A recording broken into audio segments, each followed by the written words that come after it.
Hello बच्चों, कैसे हैं आप सब। तो आज का हमारा टॉपिक रहेगा difference between open and close circulatory system. दो टाइप के सर्कुलेटरी सिस्टम, अब वो किस बेसिस पे होते हैं, तो on the basis of complexity and evolution.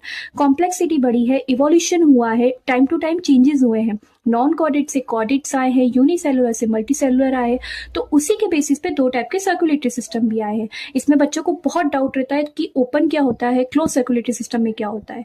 तो आइए इसे समझते हैं वन बाय वन, बहुत ईजी तरीके से, फटाफट। ओपन सर्कुलेटरी सिस्टम में क्या होता है, जैसे कि हार्ट है, हार्ट का काम क्या है, ब्लड को भेजना डिफरेंट टिश्यूज तक, ऑर्गन्स तक, ब्लड की पंपिंग करना।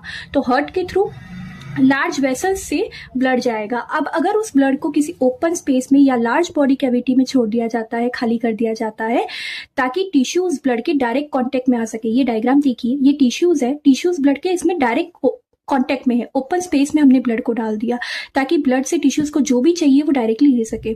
तो ओपन सर्कुलेटरी सिस्टम में यही होता है, tissues are in direct contact with the circulating fluid. अब ओपन सर्कुलेटरी सिस्टम के एग्जांपल्स क्या है, arthropod, mollusc, tunicates and annelid की क्लास होती है हिरिडोनेरिया, जिसमें लीच आता है। तो वो सारे एग्जांपल्स आते हैं ओपन सर्कुलेटरी सिस्टम में। अब समझते हैं close circulatory system. Open circulatory system में तो ओपन स्पेस में डाल दिया जाता है ब्लड को, पर क्लोज सर्कुलेटरी सिस्टम में क्या होता है, हार्ट के थ्रू जो ब्लड जाता है वो क्लोज्ड वेसल्स में, क्लोज नेटवर्क में रहता है। ब्लड को डायरेक्टली ओपन स्पेस में नहीं छोड़ दिया जाता। तो blood is pump by heart into closed network और ब्लड वेसल्स। यहाँ पे टिश्यूज जो है वो ब्लड के डायरेक्ट कॉन्टेक्ट में नहीं होते हैं। ये सिस्टम एडवांटेजेस होता है, क्यों? क्योंकि इसमें सर्कुलेशन को हम रेगुलेट कर सकते हैं। रेगुलेशन से क्या मतलब है, जैसे कि हम वेसल्स की, ब्लड वेसल्स का डायमीटर को चेंज कर सकते हैं, डायमीटर को बढ़ा सकते हैं, कम कर सकते हैं, हमें बॉडी की रिक्वायरमेंट के अकॉर्डिंग, बॉडी की नीड के अकॉर्डिंग। तो इस टाइप के ये सिस्टम जो होता है क्लोज टाइप का, वो बहुत एडवांस लेवल के जो ऑर्गेनिज्म होते हैं उनमें होता है। तो ये ज्यादा एडवांटेजेस भी होता है क्योंकि हम इसको रेगुलेट कर सकते हैं। टिश्यूज इसमें डायरेक्ट कांटेक्ट में नहीं होते।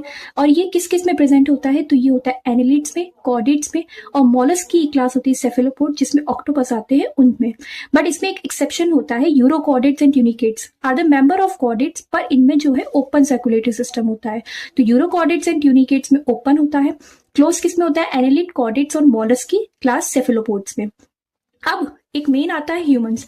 हमारा ह्यूमंस में कौन सा सर्कुलेटरी सिस्टम होता है, तो we have close circulatory system, यानी कि हमारा जो सर्कुलेटिंग फ्लूइड है, ब्लड है, लिम्फ है, वो सब किस में फ्लो करता है, वेसल्स में फ्लो करता है और डिफरेंट ऑर्गन्स तक, टिश्यूज तक पहुंचता है। आई होप आपको ये डिफरेंस समझ आया होगा। अगर आपको इससे रिलेटेड कोई भी डाउट आता है तो आप मुझे कमेंट सेक्शन में बता सकते हैं।